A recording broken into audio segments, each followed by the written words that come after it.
Yeah, moving on. In the Spanish league, you could argue that Atletico are the Atalanta of Spain at the moment. But, we shouldn't be surprised with Atletico because they are one of the big three. Would you say big three, David, in Spanish football? We always expect them to be there or thereabouts in any case. It's like an NBA contract. It's a 2+1, really, isn't it? Yeah, But exactly. what an opportunity for them now when both of the two big teams have dropped points. A draw for Real Madrid and a loss for Barcelona. They both dropped points. Is this the opportunity that Atletico was wishing for Christmas? And will they be able to take advantage of it? Yeah, 11 wins in a row. Over that spell, 31 goals scored, 7 conceded and 6 clean sheets. They're really rocking at the moment. And we've just been talking about Inter and squad depth. Atleti is showing their squad depth. Simeone is keeping them all fresh as well. And I think in the past, he'd been guilty of leaving a few players cold. And then they came in, they perhaps didn't perform. There was a bit of pressure on them to do so. They didn't really have the rhythm of the team. What he's learned from that period is to give everybody a chance, everybody an opportunity. And they're coming in and all delivering. There was a few question marks about Sorloth, who was a big signing over the summer. And he'd struggled a little bit. But gradually, Simeone gave him minutes, and now he's starting to click as well. And they're all clicking. They're all just coming in and contributing. And what's also interesting about this spell is as well, I've seen Atleti a number of times over the years have a chance, an opportunity given to them by in different form from Real Madrid and Barcelona, and they've not taken it. They've stuttered it. They've gone away somewhere, and then a game where you'd think, right, they need to win. They should win this one, and they've maybe drawn, in some cases lost as well. They have taken the opportunity with both hands here. They look very, again, I'm using this word, game face. The game face is very much on. They feel the momentum is with them, and it looks like it can continue as well.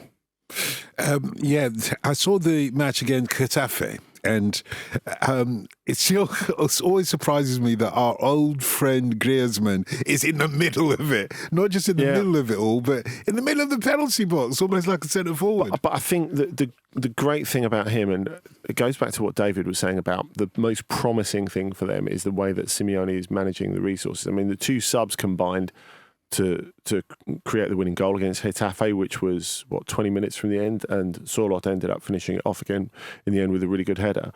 So, like you've correctly identified, like Griezmann's like very much part of it and still central to them, but they're not leaning as hard on them as they once did, and that's healthy for them, because they're going to have to move past him at some point, maybe in the relatively near future. And it's healthy for him because he's had his physical issues this year, and that's something that we're not really used to with him.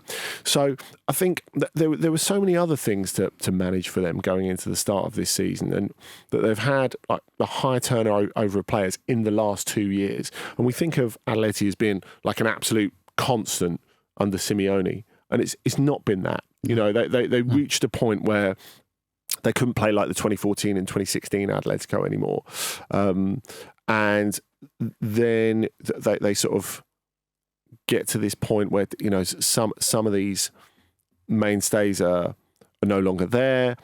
They can't defend as deep anymore, so they have to find a different way to do things. So you go back a year, they changed the whole midfield. Then last summer, they really sort of try and get in top players at every point. So they get Lenormand, who's like had some injuries so far. They get Conor Gallagher in midfield. They get Julian Alvarez up front and Sorloth, and it's all going to take time to bed this all in. But actually, even though it's looked a little bit stoppy-starty at the beginning, as you would expected, that shuffling is actually working really well now. So you've got a point where Sorloth is starting to come on and score vital goals and make impressions. Julian Alvarez, who we spoke about it with Lautaro, the amount of physical effort he's made over the last year and a half, you think, you know, going all the way back to the World Cup, really, when he was vital for Argentina in that. But he's not stopped since. I think he played, what was it, 76, 77 games last season, which is like beyond ludicrous. And as I've said before, I feel that factored into Manchester City's decision to sell him. That sense of at some point he's going to break down. So why don't we let it be someone else's problem and we'll just take the money for him? But I think, and he received a lot of criticism from people who obviously have forgotten how much football he played last year. At the start of this season, go, oh well, he's not looking that zesty. He's not looking that zesty. Well, yeah. I mean, it's not surprising. The surprising thing is that he can actually stand up.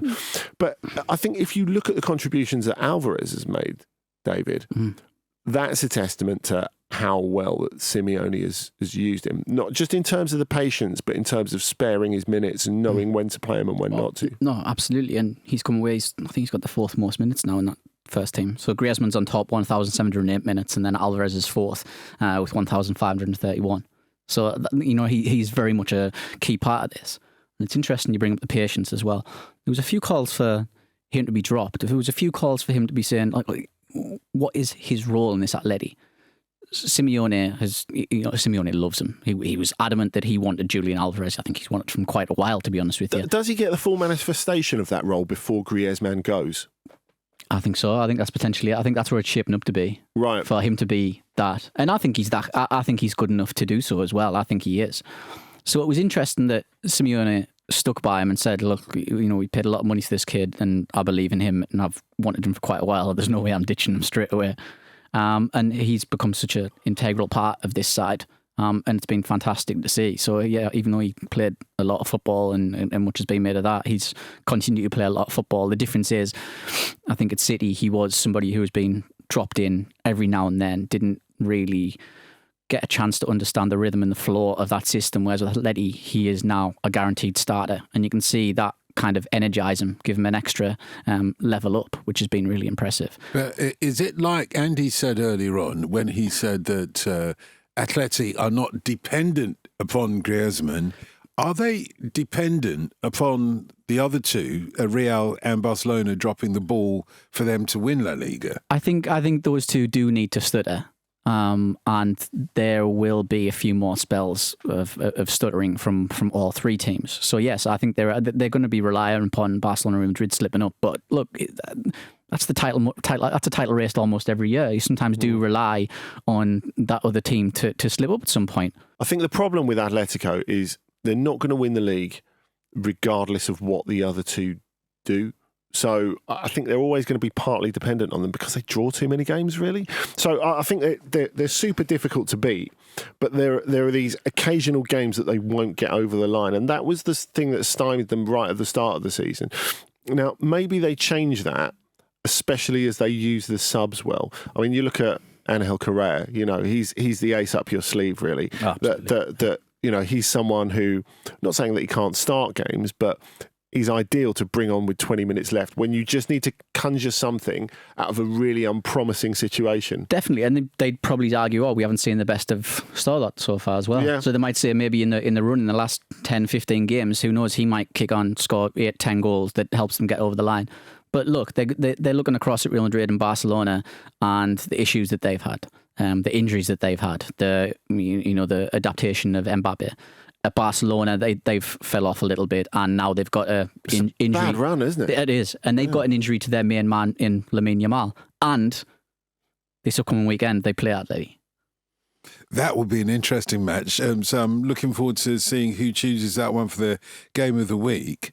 Do we have to now, given the current success of Atleti, do we have to reconsider the criticism of Diego Simeone? Because almost every season we argue or we discuss whether he's come to the end of his tenure. I think it's just because he's just been there for such a mind-bendingly long time. Like the fact is, the point where he leaves Atletico is, this may sound like bending the boundaries of time, but is further away than it was a couple of years ago. Because a couple of years ago, it felt like the project, in inverted commas, as people love to say, was running out of juice for sure.